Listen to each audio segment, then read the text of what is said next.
On Larry King Now, comedian Lil Rel Howery. I went to a private school first, and then my parents couldn't afford to keep me and my brother in private school. They're like, well, one of y'all got to go back to public school, and I did, and it was kind of crazy because I was really smart, and it was cool to be smart, and then I go to this hood school. It was like, oh, I'm a nerd? I probably saw every TV dad you could think of that auditioned for the show, and nobody really felt right. And I'm thinking like, yo, it gotta be somebody funnier than this. Who we not thinking of? And they Googled, it's gonna sound messed up, funny older black comedians, and Sinbad popped up, and we all was like, Sinbad, why we, yes, that's the dad. Your co-star Tiffany Haddish, you've known her a long time, right? Yeah. How is she dealing with her fame? We talk every day about it, which is very interesting. Is she handling it well? I think she is. She's being herself, man, and that's the only way. That's the only way to do it, and that's why I'm so proud of her, man. She's so real and she's so nice. Plus, you remember your first paid job? My first paid job was at Long John Silver. Oh, you talking about comedy? All next on Larry King Now.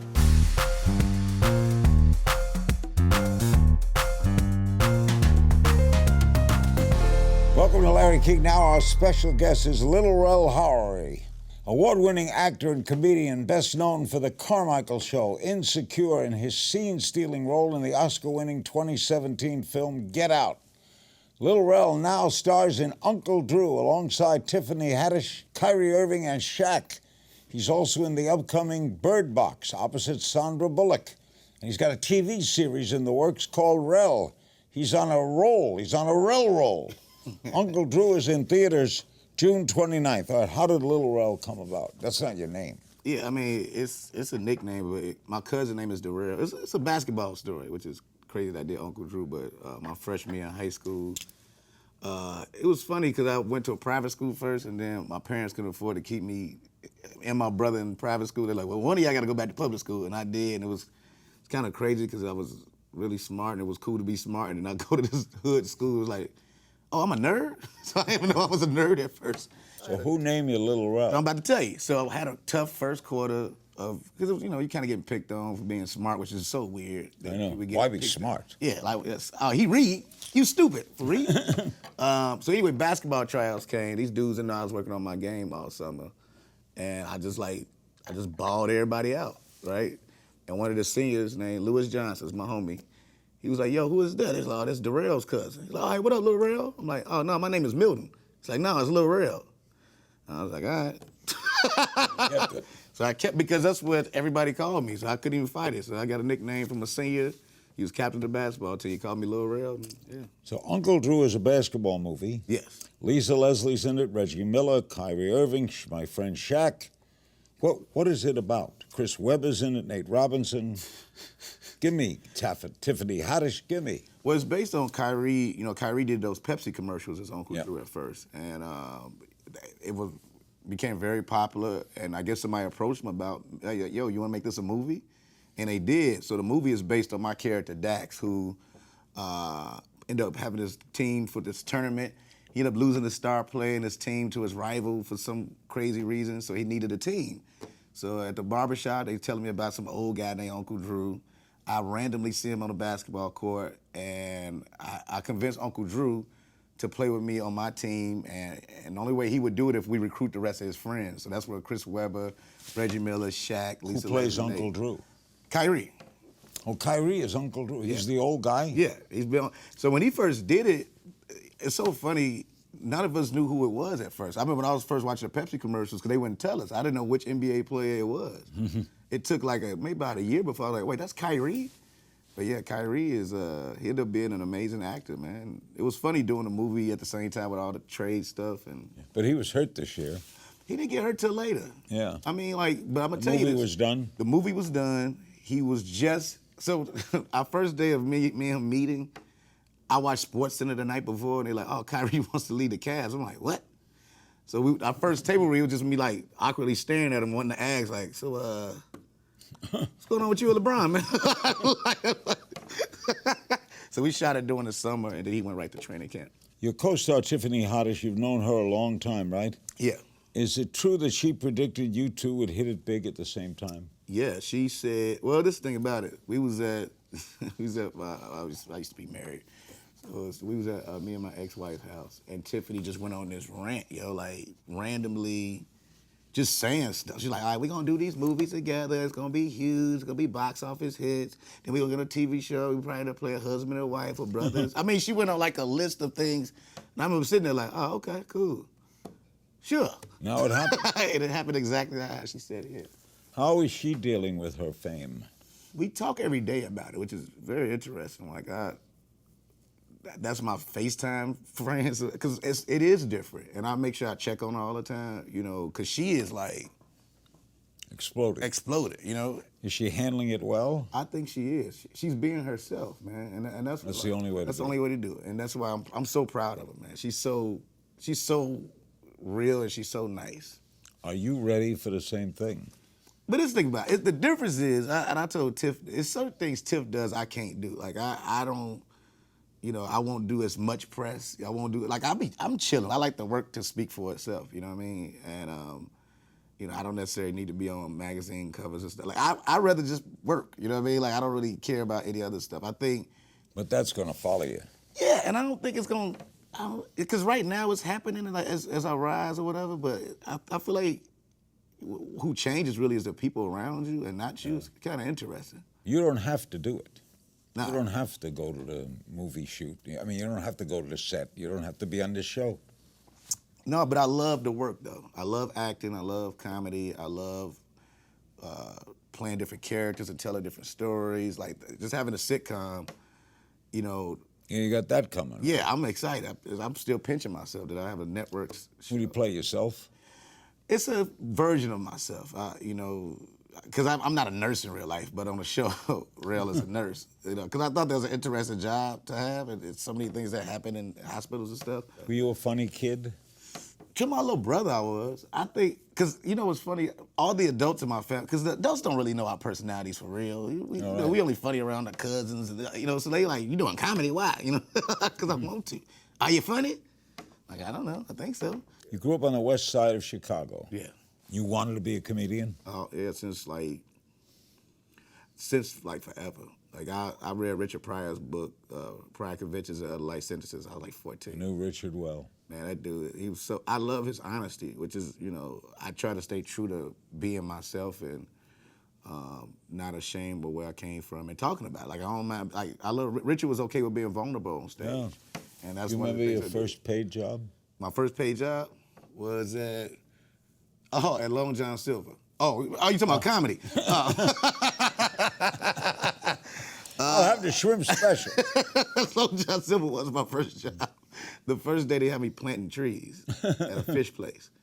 So I'm outside of my uniform planting trees in front of the store. Really? Yes. I'm like, yo, I don't cook the fish. I mean, wear this uniform. What was your first comedy paid gig? It was a college, I think.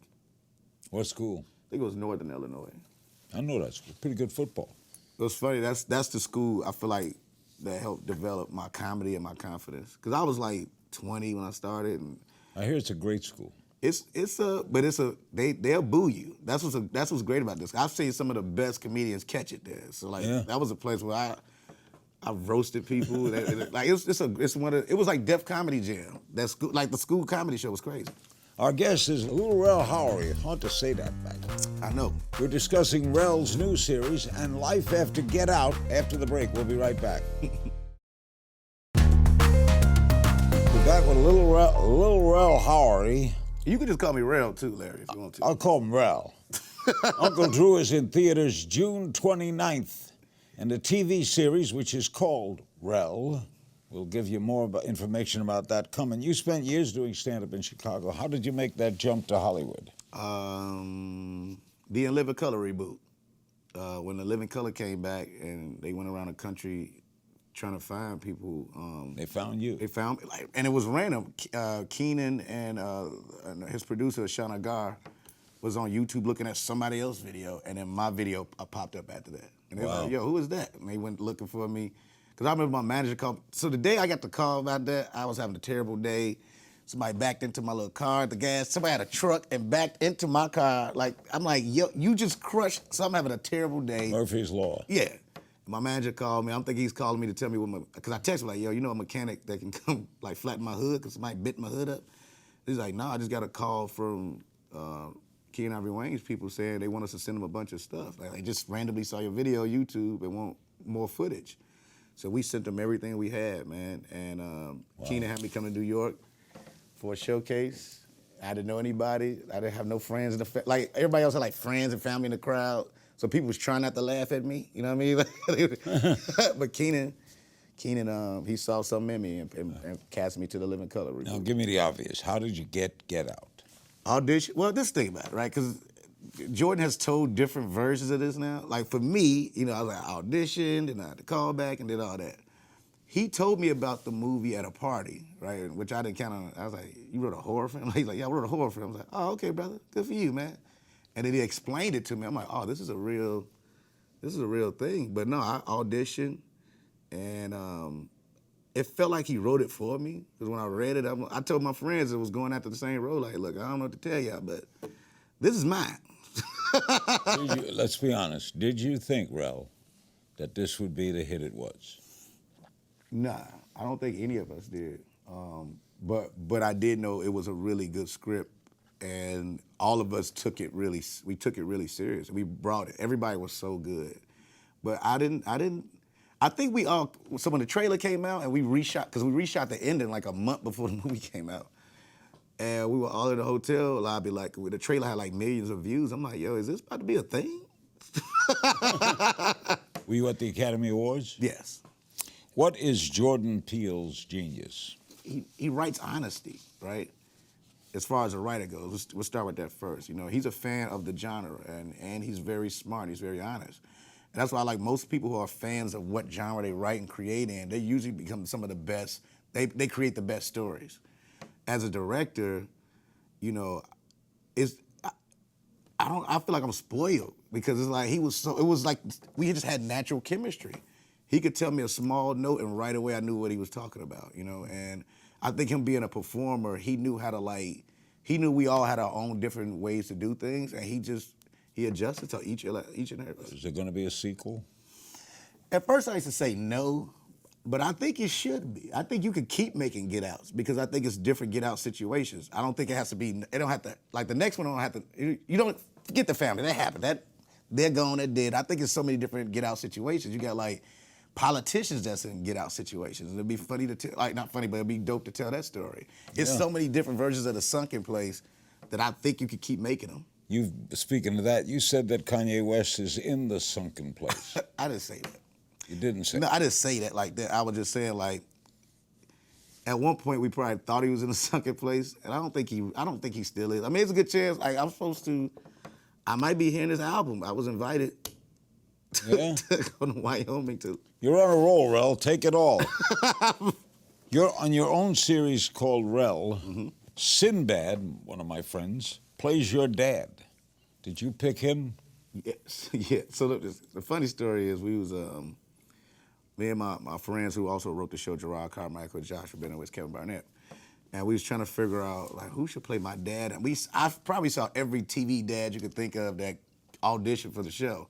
And nobody really felt right. And I'm thinking like, yo, it gotta be somebody funnier than this. Who we not thinking of? And they Googled, it's gonna sound messed up, funny older black comedians. And Sinbad popped up. And we all was like, Sinbad, yes, that's the dad. It's Sinbad, because Sinbad reminded me of my father. He got the same cadences and everything. And I was like, I remember we called Gerard's parents first. And if you say Sinbad to any older black, they lose their mind. Like, guess who playing my daddy? My family lost it. Who? Sinbad. They like, oh. Did he take it right away? Nah. First, I think it was said that he didn't really want to do anything else or something like that. And then Gerard actually called him. And Gerard said he even get a word out. Sinbad was like, dude, you want me to do the show? Right? I'll do the show. And because Sinbad said Chase, the guy who opens for him on the road, was like, yo, you should do this show. Sinbad is very funny. He is hysterical as an actor, too. Yeah. Coming up, Rel, on Fan Encounter, Strange Jobs, the Chicago Roots. More with the Uncle Drew star right after the break. Back with Lil Rel Howery. Lil Rel stars in Rel. When does that TV series start? September. In what network? Fox. The movie Uncle Drew will be in theaters June 29th. He's also in the upcoming Bird Box with Sandra Bullock. What's that? It's a sci-fi thriller, man. That's Serious? yeah.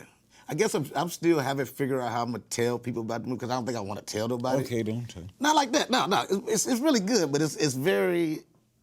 Because I think if I tell you, because I'm interested to see what the trailer looks like, but we don't give away much. But it's my first. It's not a comedy, so it was yeah. Did you like doing drama? I have so much fun. I'm soon to do another drama soon with Kathy Bates. That's a really good. You're on a roll, Rel. Yeah. I like that. Roll, Rel.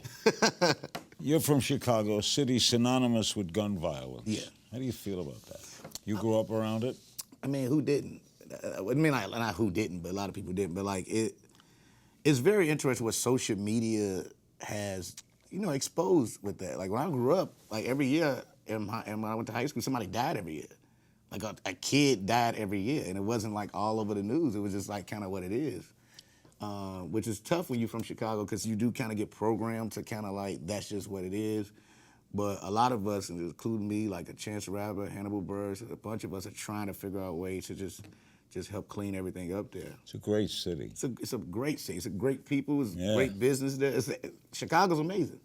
Okay, it's a great breeding ground for comics, too. Yeah.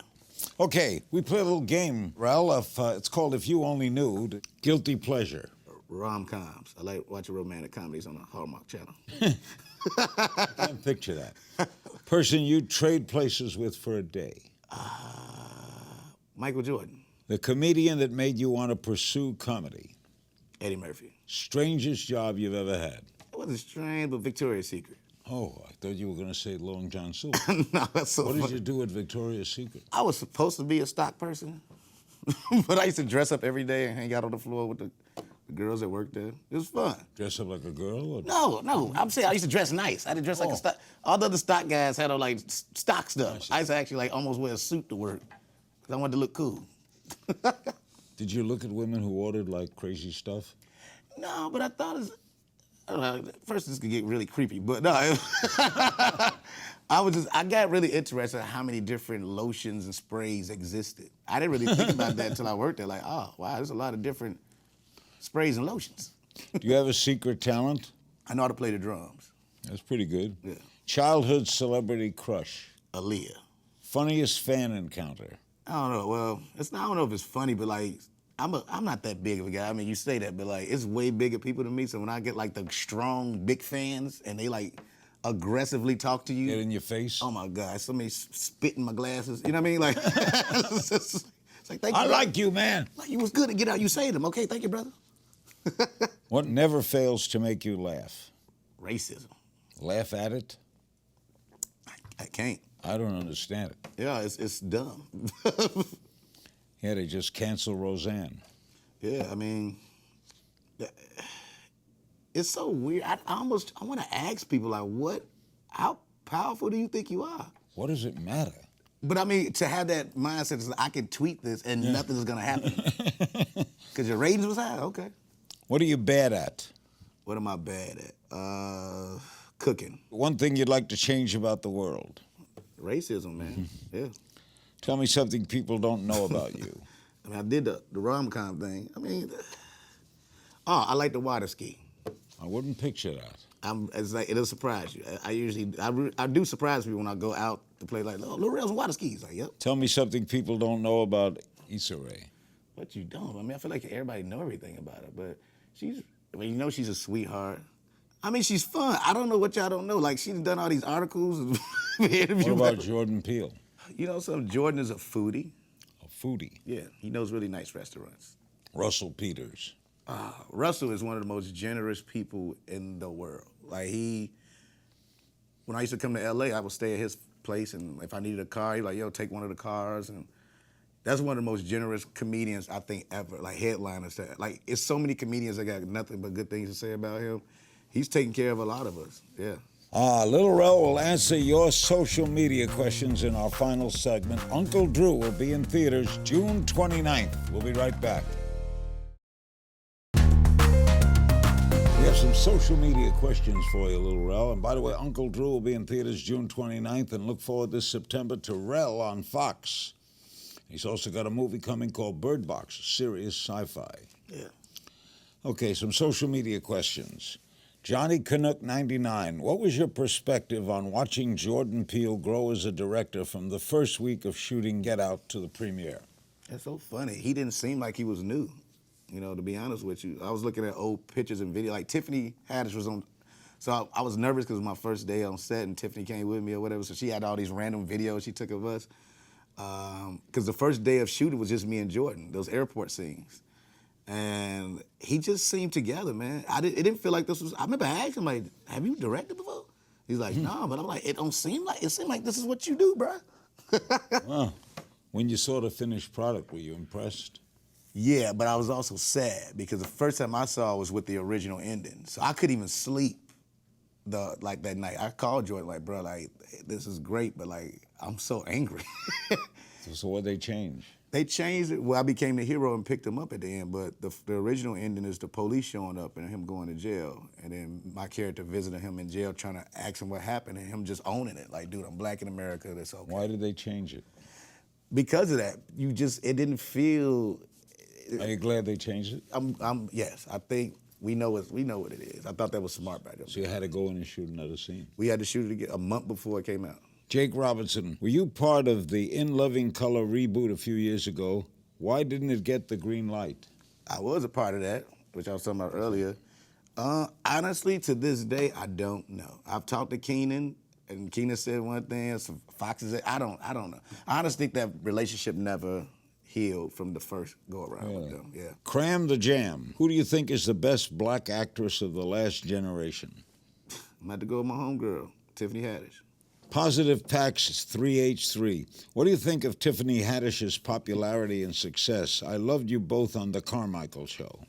I'm extremely, insanely proud of her. And, you know, we have our moments, man. I don't tear up with a lot of people, but that's somebody, when I talk, because it's such an excitement and it's genuine, you know. I remember, like, when I went to the girls' trip screening before it came out, and I just called her, like, dude, I was sitting there watching the credits. I had to wait till everybody left because I was sitting there tearing up because I'm like, she's about to be a superstar. Like, you held your own with Queen Latifah and Jay. Like, that's just insane to me. Yeah. Robob asks, what was your favorite scene to shoot in Get Out? The scene where I talked to Allison's character about, you know, when I figured out that she's probably lying. I love doing that scene because Allison was actually in the room with me too, which is fun. We actually went back and forth because she was there, but it was that's such a fun scene. Every time I watch it, I laugh because I'm sweating because I didn't feel good. So people think that's acting sweat. Like, no, that dog made me sick, man. You've had a big couple of years. Are you able to savor your success, or are you always looking to what's next?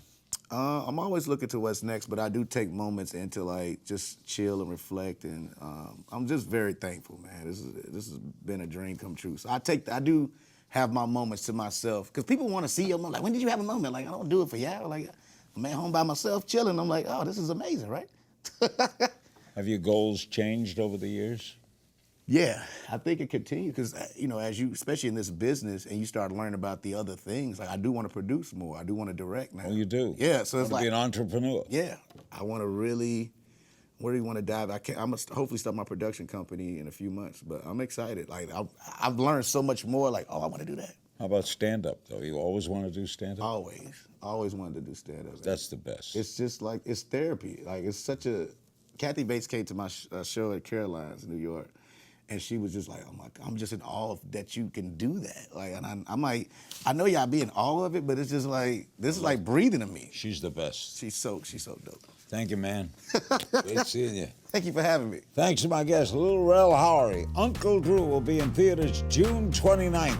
Can't wait to see it. You can always find me on Twitter at King's Things. I'll see you next time.